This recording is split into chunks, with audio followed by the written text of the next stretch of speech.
適逢香港義工獎邁入5週年嘅重要里程碑，加上2026呢，正值係國際義工永續發展年。今年嘅啟動禮以行義無界限為主題，鼓勵義工服務，同埋大灣區仲有海外開展聯動同埋交流。如果喺機構嚟講，能夠去用好義工嘅話，其實我哋係可以釋放到好多專業嘅能量，其實去發展一啲新嘅服務。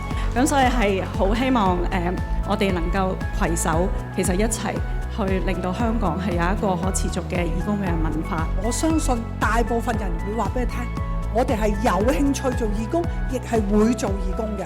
所以你哋可以一齊結伴做義工。我哋希望大家做多啲義工，亦多啲朋友你知可以鼓勵佢參加香港義工。